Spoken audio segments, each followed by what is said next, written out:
Here I am, waiting for you to arrive at Dresden Airport. I'm Wolfgang Gärtner, Head of International Marketing for Saxony Tourism. And I have the honor of taking you around Saxony for the next 6 days. Saxony is the state in the southeast of Germany.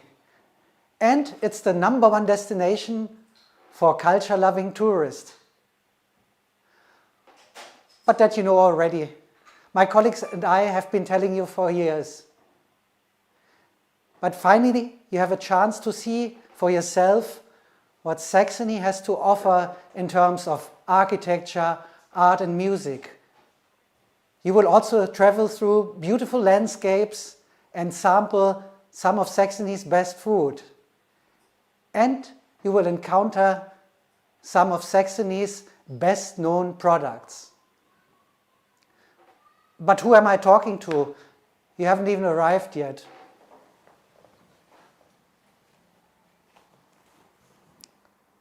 Oh, but it's getting late. I better hurry to the airport to pick you up.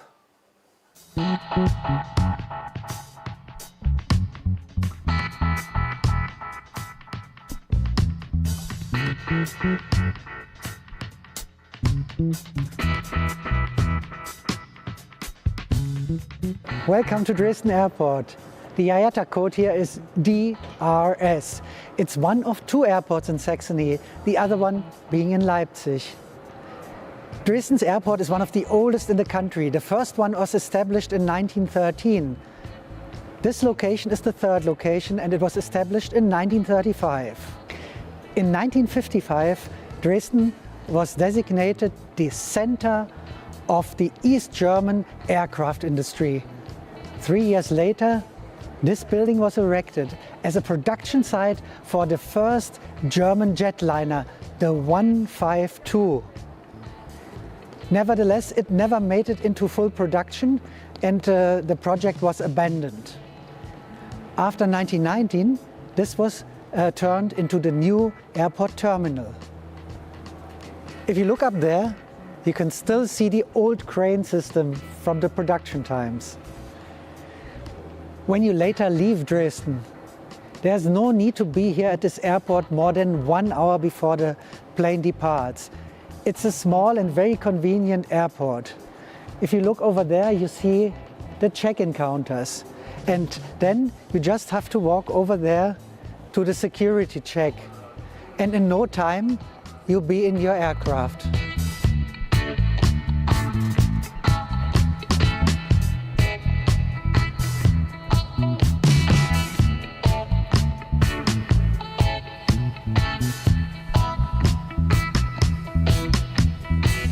Nice view from here, but it's time to go down to the arrival hall.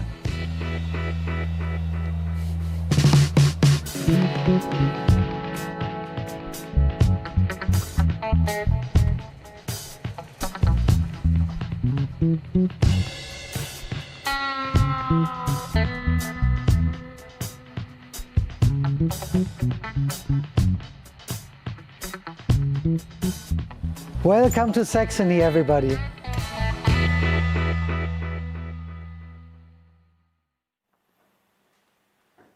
Welcome again. I'm glad you have all safely arrived in Dresden's capital. Please don't ask me to remember all your names. I'm terrible at names, and there's so many of you. Thanks to you all for joining this trip. You have also arrived via Prague, because Prague is just 1.5 hours away from Dresden, or from Berlin, which is 2 hours away. And even from Frankfurt, at the other end of Germany, it takes just 4 hours, 15 minutes on the ICE fast train. A little bit of housekeeping. If you have any questions, put them in the chat. I will get back to them at the end of the day. So, if we think we're going to head straight to the hotel now, you're wrong. We could do that easily. Only takes 10 to 15 minutes from Dresden Airport to the city center. But there's a much nicer way to get there. In fact, everybody who comes to Dresden and has a driver should do it this way.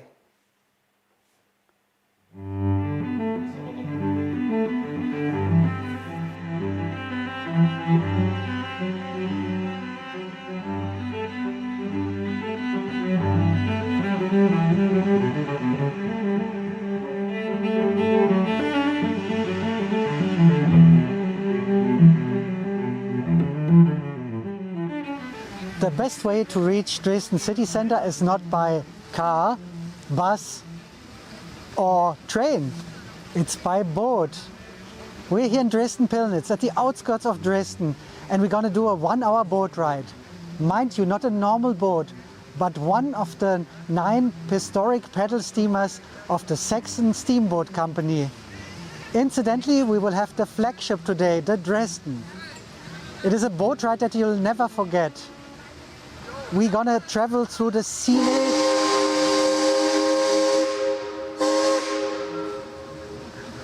scenic Dresden-Elbe Valley, which is so beautiful that it used to be a UNESCO World Heritage Site. UNESCO called it the perfect harmony of architecture and nature. It is unlike any other boat ride in the world. And even though we always travel within the city limits of Dresden, you will have the feeling that we travel through a beautiful landscape.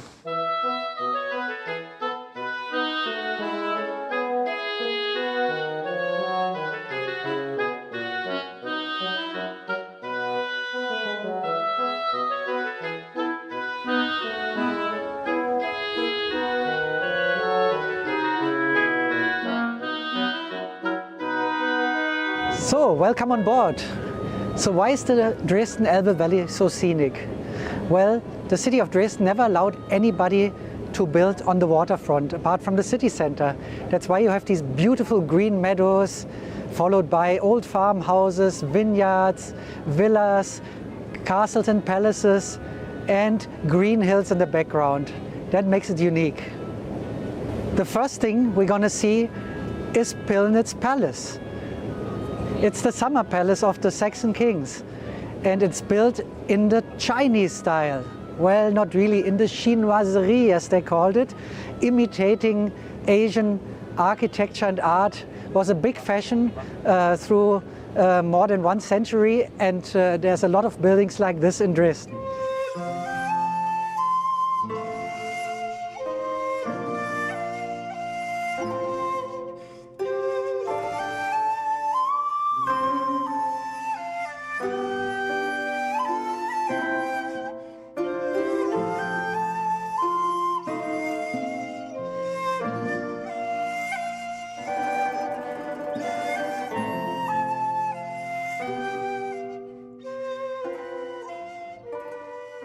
Well, in other places you will find pavilions in the Chinese style, but here it's the whole palace. Equally famous is the park. It's a mixture of formal gardens and English landscape gardens with pavilions and the oldest camellia in Europe. It even has its own house on rails, so it can be protected in winter.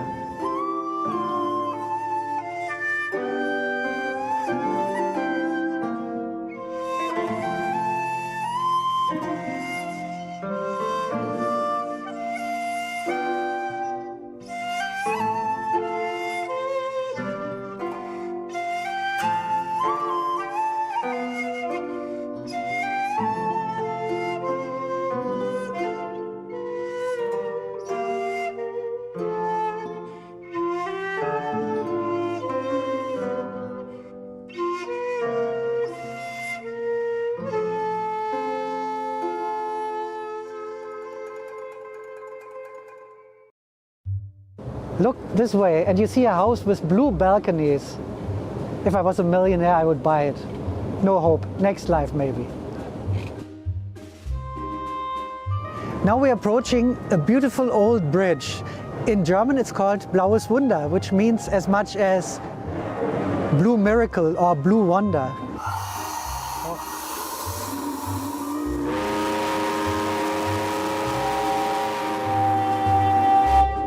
So why is it a miracle?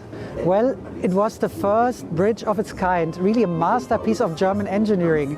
It doesn't have any supporting arches in the river, and people were doubtful that it would take all the weight of the tram line, the vehicles, the people, but it has lasted until today. But the bridge is not the only piece of industrial heritage which is still in daily use. Here on the right-hand side you can see two things. One is a funicular that leads up to a famous restaurant called Luisenhof, called the Balcony of Dresden, from where you have a wonderful view of the city. And to the right of it, going up the other hill, is an aerial tram, which is like a hanging tram. And there are only two of that kind in Germany. This was built more than 100 years ago to transport material for the building of villas up the hill.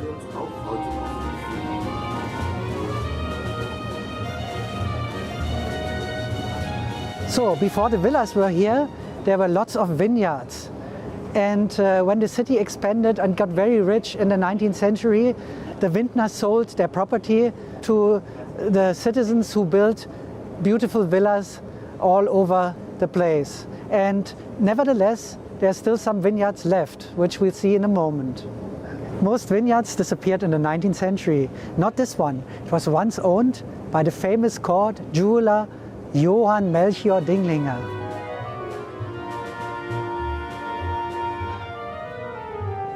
There you now see three castles in a row. In fact, there are actually three large-scale villas.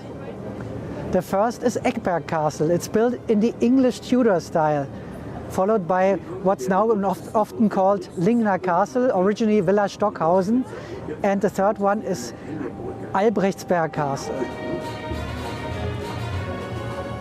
The beautiful villas behind me have a sinister past. During the communist time, it was the headquarters of the infamous secret police, the Stasi, basically the equivalent of the KGB. When people disappeared from the streets, they often found themselves here in the Stasi prison, which is now a museum.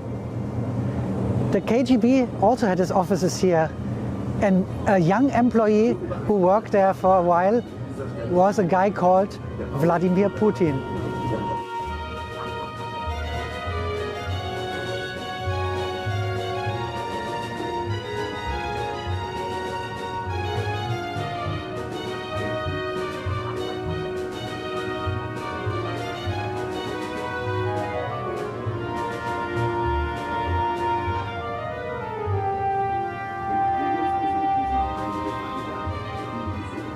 Our journey is about to reach its end.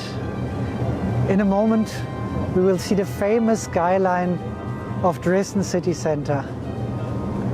After living in Dresden for more than 20 years, my heart still skips a beat every time I see it.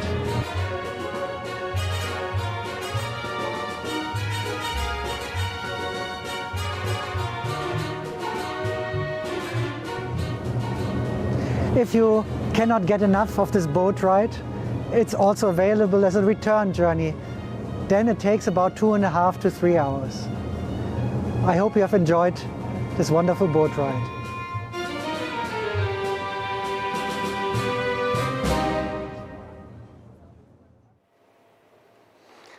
Oh, back on solid ground. I love these steamboat rides. There are so many options. They run all the way to Meissen in the north and to the Saxon-Switzerland National Park in the south. And sometimes even across the border into the Czech Republic. Now your hotel is not far away. Finding a hotel in Dresden is no rocket science. There's everything in the city center from 2-star to 5-star. Dresden hotels offer great value for money. The competition is very fierce and there are no trade fairs. So in contrast to other large cities in Germany, hotel prices in Dresden are lower during the week. So it makes sense to come to Dresden in the week and then go to a trade fair city on the weekend. Incidentally, Leipzig, Saxony's largest city, has trade fairs. So it makes sense to visit Dresden for a few days and then spend a weekend in Leipzig.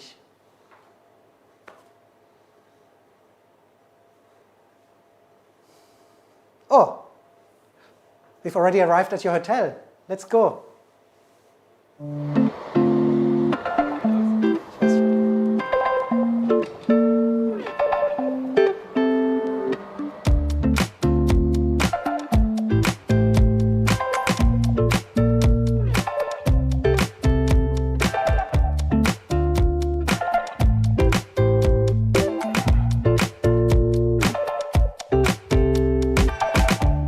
Welcome to the city center of Dresden and welcome to the Penck Hotel. As you will discover, it's a great place to stay for lovers of the art. It is named in honor of A.R. Penck, one of the many famous post-war artists originating from Saxony. Just to name two others, Georg Baselitz and Gerhard Richter. Here in Dresden you find their works in the New Masters Picture Gallery and of course in famous museums all over the world. But here at the hotel, every room has a piece created by A.R. Penck, and the rest of the hotel is also decorated with art. So, let's check in. Come, follow me.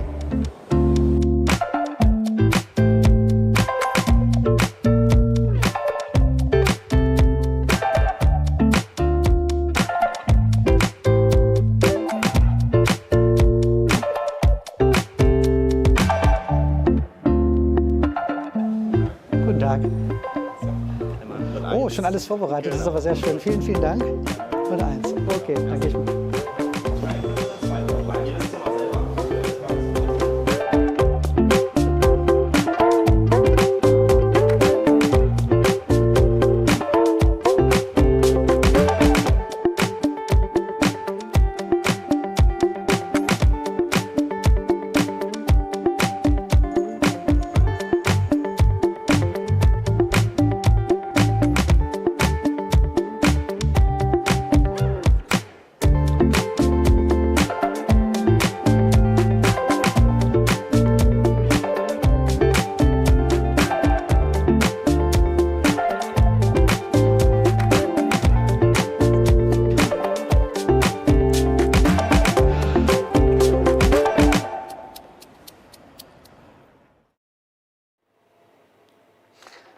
I hope you like your rooms. I should add one more thing. Saxony doesn't suffer from mass tourism, so there are never any big crowds and there's no waiting in line. Yeah, Dresden is really an ideal base for exploring the whole of Saxony, as you will see. Nothing's really far away from here. For example, we could get to Leipzig in 1 hour 15 minutes. At the same time, we can also reach the Polish border. The Czech border is only 30 minutes away. And the Bavarian border about 2 hours. You will see that in the next few days we will reach everything within 90 minutes max. So it's very convenient indeed. So, it's late afternoon now. Before we head for our welcome dinner, I would like to give you an introduction into Saxony's history, so that you know where Saxony is coming from and what it is all about. Now don't be scared. Even though I did want to become a history teacher, I will try to make it as easy on you as I can. However, Saxony's history is a tiny bit complicated, so please bear with me.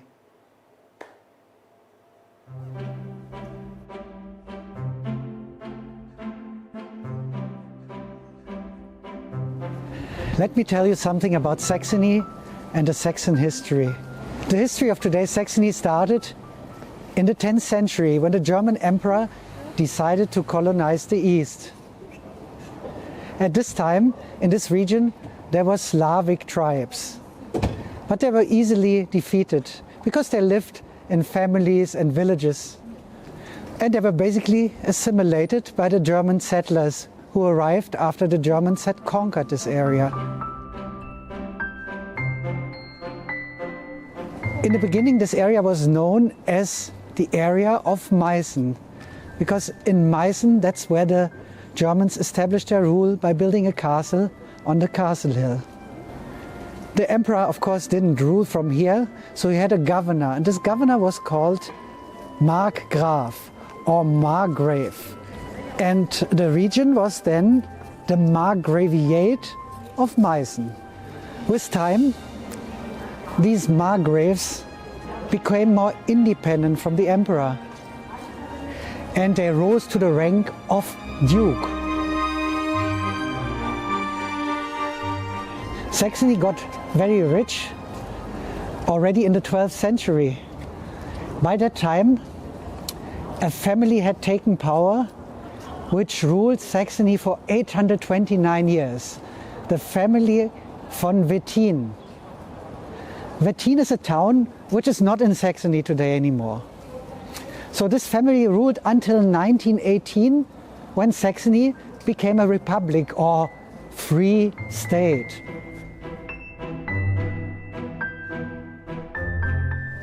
Frederick IV helped the emperor to defeat the Hussites. The Hussites were the supporters of reformer Jan Hus, who had been burned at the stake in Constance by the emperor. So they were furious and started to devastate the lands. So after Frederick had helped him to defeat the Hussites, the emperor made him an elector. Now, what is an elector? Originally in the German Empire, there were 7 electors who elected the emperor. And these were the most powerful rulers in the German Empire. So the elector title that Frederick, then Elector Frederick I of Saxony, gained was the elector title of Saxony.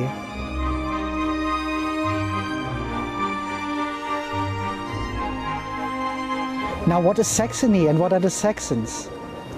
Remember, this area was called Meissen. The Saxons were a tribe from northern Germany.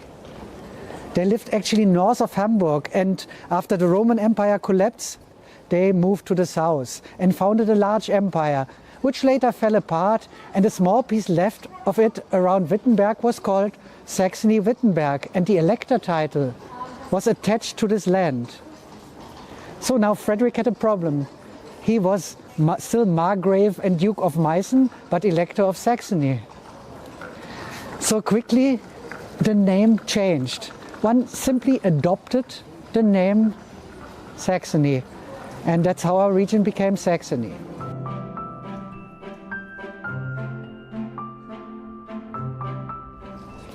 Now, what about the Anglo-Saxons?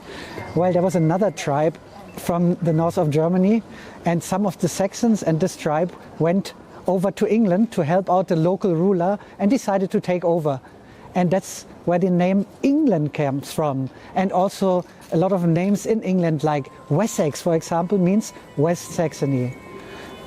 So now we know that Saxony basically has nothing to do with the Saxons.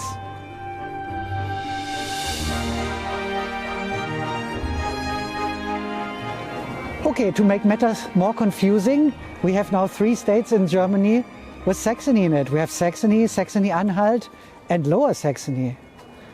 Let me enlighten you on that too. We are Saxony.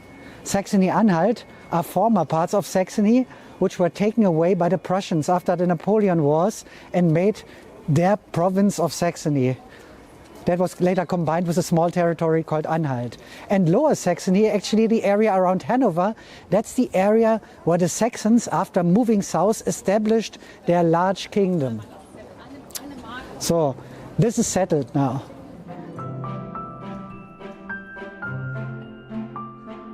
So the Saxon rulers remained electors until the 19th century, when Napoleon conquered the German Empire.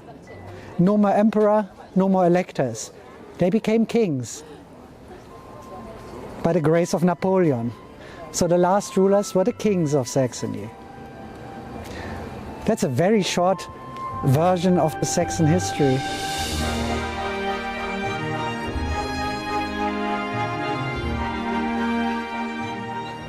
You might have noticed this mural that we've walked past.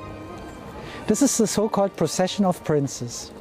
Well, in this 19th century that I just mentioned, this wall looked very shabby. It's the outer wall of the stable yard of the royal palace. But the decorations that were on it had faded away. Dresden was a very rich and proud city at that point, and the citizen complained. So a competition was held, and it was won by a quite unknown artist named Wilhelm Walter. You will find him portrayed at the end of this mural. So Wilhelm Walter had a suggestion that people liked for two reasons. First of all, he wanted to show horse riders. People still knew there were horse riders on this wall before that. They just had no clue what they were because they had faded away. And the second thing is that the 800th anniversary of the rule of the Wettin family was approaching. And he said, why don't we show all the rulers from the Wettin family on horseback on this wall?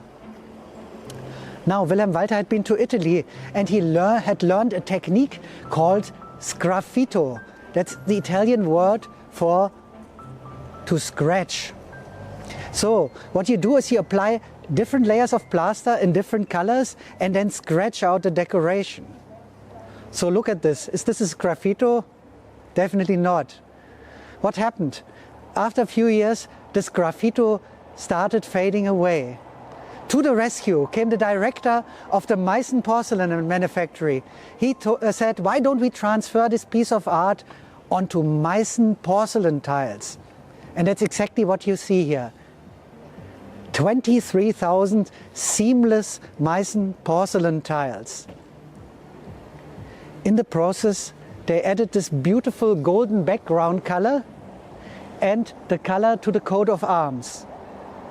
So it was transferred onto the tiles, and at that time the last Saxon king was already in power. So they asked him, would you like to be added? He said, no, not interested. I think had he known that he was the last king, he probably would have agreed. So is this what you see here pure fantasy? Definitely not. Wilhelm Walter used historians and advisors, and as the Dresden State Art Collections, at that time still the royal collections, were founded in 1560, they had started collecting the clothes from all the rulers. So in that time we know exactly how all the rulers looked like and how they dressed up. So it's a very, very accurate depiction. All the pictures tell a story. I could carry on for 2 hours, but I would bore you to death. So let's end it here, and I hope you have a better understanding now how Saxony came into existence and how it gained its name.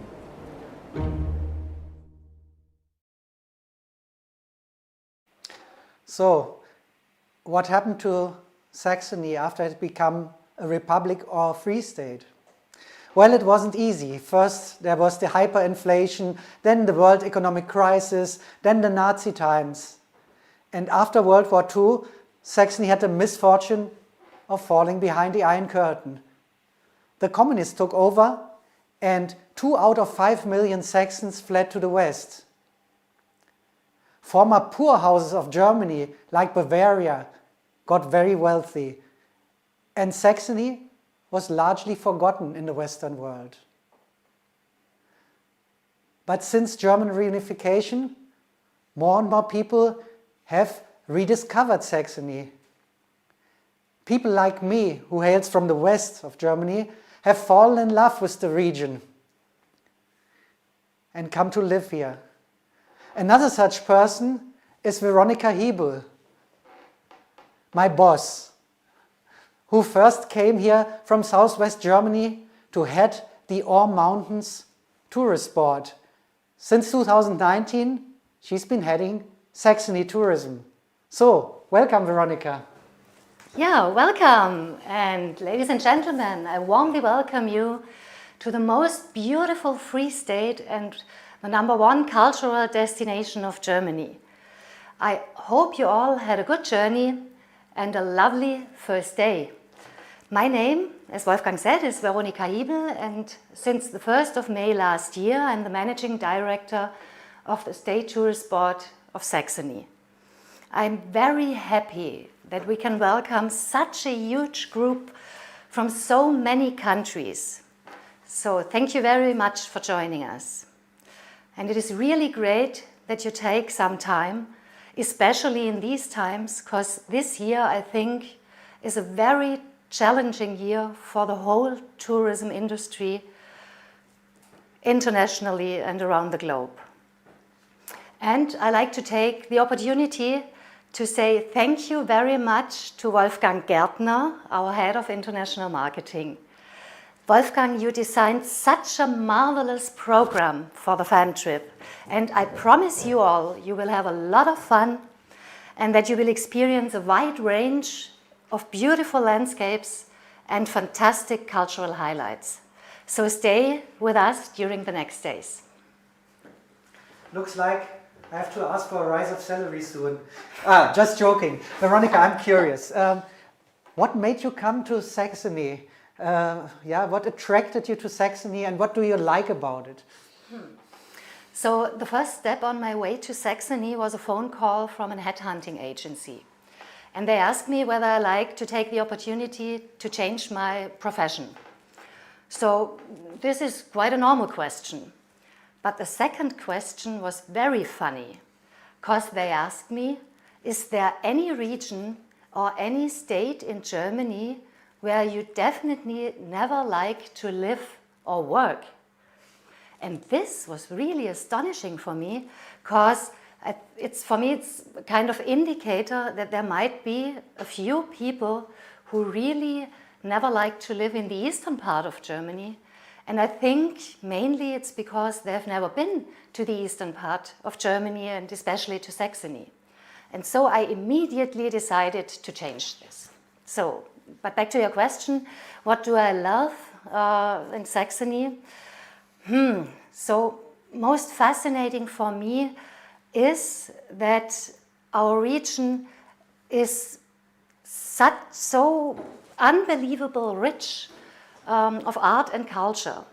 So you have small cities, you have wonderful cultural highlights, you have collections, you have a deeply rooted love of music, you have spectacular architecture. So it's so rich of art and culture. But aside from art and culture, Saxony also has to provide beautiful landscapes. So, for example, Saxonian Switzerland, or the scenic low mountain ranges, or beautiful water landscapes, or something like that. So, I know you can say there may be other regions in Germany who also have a little bit culture and also have nice landscape, and of course that's true.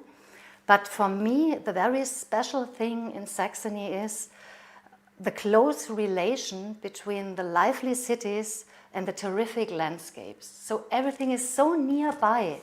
So let me make an example. It even takes you not even 1 hour to go from Dresden to Saxony in Switzerland, or to go for a wine taste to the beautiful vineyards near Meissen. And last but not least, I love the people. So there's a very strong attachment of the Saxons to their home, and people are so proud of their living tradition, and they like to preserve them. And last but not least, the character of the Saxons is a little bit likely to the character of the people from my home region, the Black Forest. They all are tough, but very hearty. Yeah, very interesting what you're saying. I can relate to what you said in the beginning, what the headhunter asked you, are there regions wanted to exclude? For me, German reunification was one of the best things that happened in my life. And so I had absolutely no prejudice against the East, and I've gladly come here as well. And I don't understand why people still see this divide between East and West. Even in the travel industry, somehow still there. You do tours of West Germany or East Germany, and I strongly believe 30 years after reunification that shouldn't happen anymore. I can tell you a story from when I came here. I had some friends who I'd asked to visit me because, you know, Dresden is so beautiful and Saxony, the rest of Saxony too. So I told them, please come and visit. And they said, ah, that's so far away. Why don't you come and visit us? That's funny. Yeah, it's really funny.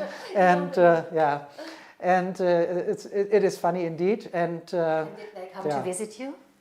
Yeah, most of them did eventually. That's probably because I persisted and I've been doing this job for 20 years now, so they have no choice. Yeah, we have a lot of international guests here on this FAM trip, and I think that already indicates our commitment to the international markets. Even before your time, I remember in the beginning that we said right from the beginning when we started as Saxony Tourism in the present form that we see a big future in the international markets. How do you see the importance of the international markets yourself? So I think it's very important, and as you said, it was always the strategy of the TMGS to be active on international marketings, and international marketing always played a very important role. And currently we work on 11 markets, as you know. I think that's very much.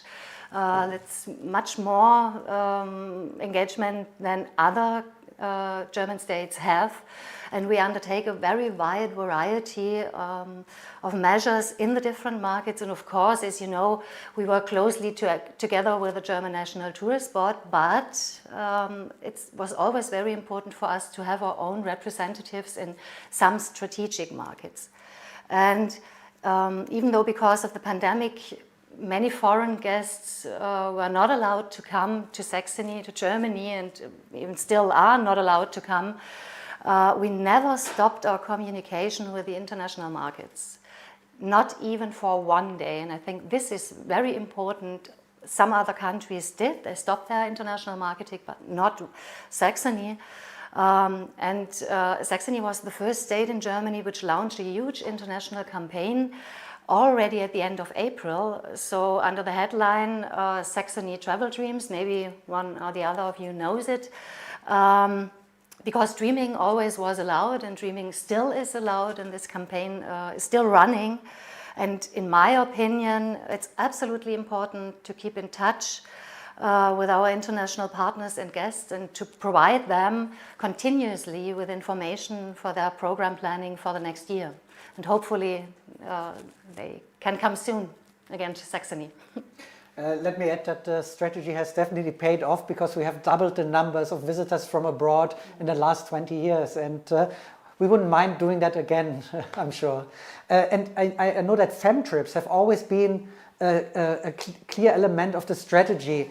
And how do you see the FAM trips, which I've always felt are very, very important for Saxony tourism? I think FAM trips are really very important because, as I already mentioned, there might be a few people, but I hope only a very few around the world, who've never been here in Saxony. And even, as you already mentioned, 30 years after the reunification, for some reason Saxony is still not integrated in programs of one or the other tour operator. And sometimes it's just because they don't know in detail how beautiful Saxony is. And it's a little bit understandable if you only have printed material or some nice photos to make your decision. So I think our philosophy is seeing is believing. And so indeed, so many people who have been here once in Saxony have been really impressed and are now faithful partners and friends. And this is the reason why FAM trips are very important, to persuade the beauty of Saxony to our guests. I think you're absolutely right, because we know, and that's important for our guests here, that the expectations that people have about Saxony are always more than fulfilled. The difficulty is always to get people here in the first place, and people from the FAM trips have always become ambassadors for Saxony, and so you see, guys, we have very high hopes for you. But what do you think is the best way to fit Saxony into a visit to Germany or to Europe? Yeah, I think it's a little bit difficult. There are a few ways to fit Saxony in. So it depends on where you fly in, where you come in. But I think, yeah, the best way is to go from Berlin yeah, maybe on your way to Prague you can fit in Saxony, but I think you are the perfect professional for program planning. So. Well, guys, I mean, let me address you directly here. You know, you're doing this fam trip and we're spending 6 days together. So as you can see, we need a whole week to explore the whole of Saxony. And of course, I know that one doesn't always have the time to spend so much time here. And a couple of days will also be a good start. But anyway, I also agree with Veronica that it can be combined with almost everything. And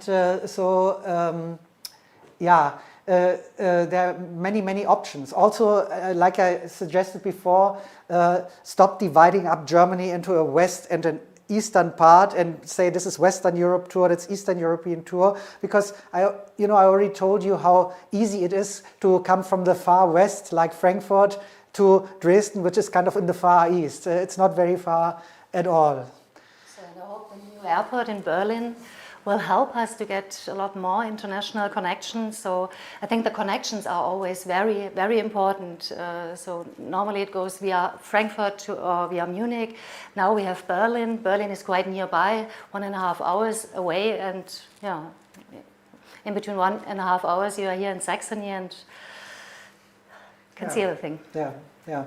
Thanks, Veronica. Nice talking to you, and nice of you to join us. Yeah, you must have had a long journey and so must be jet-lagged, so we, at least some of you, and so we don't want to keep you for so long today. So let's head for our welcome dinner. For that, we have chosen a very special place that you will hopefully enjoy. Let's just walk there. It's a very short walk.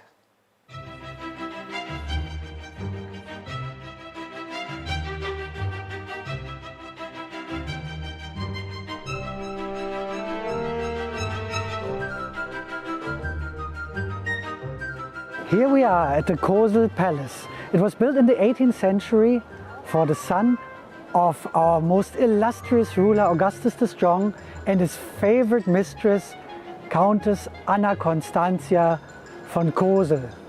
It was destroyed in World War II, and when they decided to rebuild it in the 1990s, they found under it the foundations of the old gunpowder tower. So they decided to incorporate it into the new building and turn it into a restaurant called Pulverturm, which means gunpowder tower. So let's go and eat.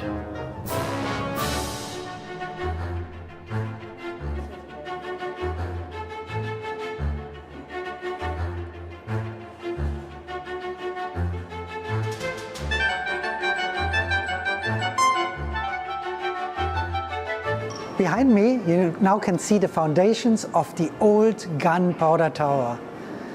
This is the main room, but there are also other cellars, and each cellar has its own theme. Cheers!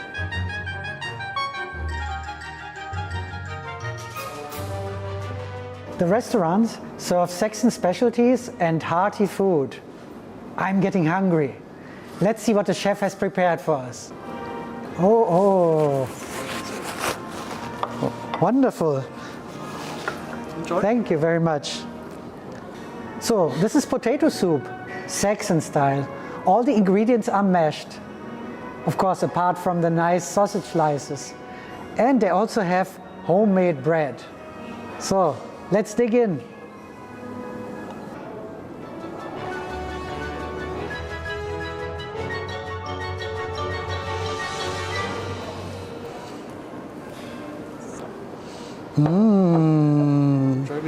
Thank you. Our main course is juicy suckling pig with sauerkraut and a huge potato dumpling.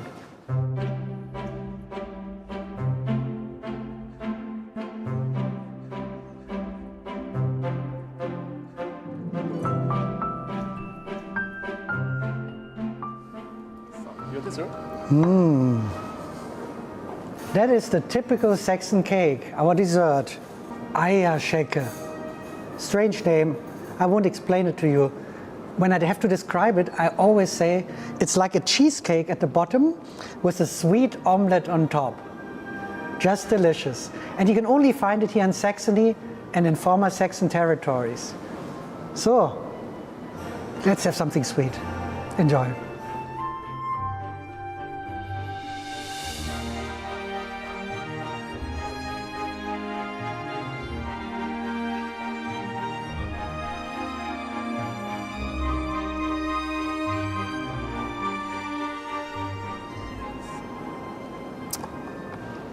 Let's finish it off with a digestive. To enjoy this herbal liquor, you have to be very, very fast. You have to put your finger under the funnel. Very fast. Got it. No, got you.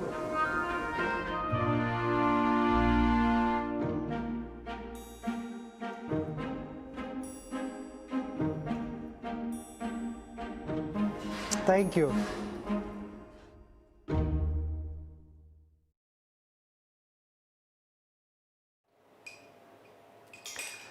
I know I said I won't keep you today, but still, let's have a quick nightcap at my favorite bar. It's called Frank's Bar, and this is the owner, naturally called Ilya.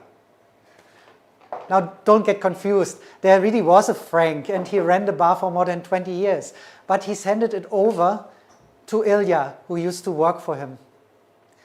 So, Ilya has prepared a special drink for us. Every day he will prepare a drink for us. Actually, I will drag you here all the time.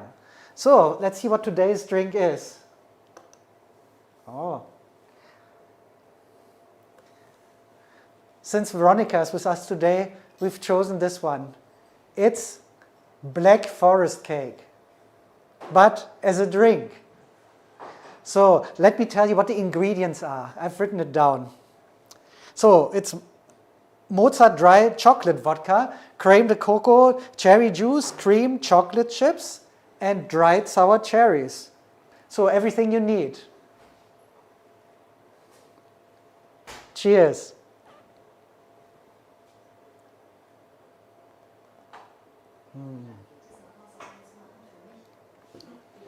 Just delicious. So, it's time for your questions now. Let's see if there are any.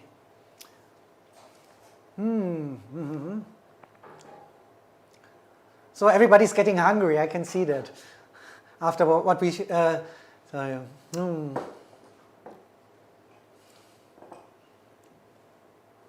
Yeah, looks like there are no questions yet, which is perfectly fine. It's the first day, you've just arrived, and so that doesn't matter. I will send you off to bed now. Maybe Veronica and I can say goodbye to you together. Just give us a second. First, before I do that, let me tell you what we're going to do tomorrow, so that you can look forward to it. Tomorrow we will explore Dresden further, and then we will head for the marvelous Saxon Switzerland National Park that Veronica already mentioned. So tomorrow will be a longer day. So that's why it's important for you to sleep well and be fit in the morning when I pick you up again. So, lots of mixing going on. Yeah. So Veronica will also have one. It's Black Forest cake after all. He's going to mix the same for me, because I really have to taste the Black Forest drink. Ooh, sounds good and looks good.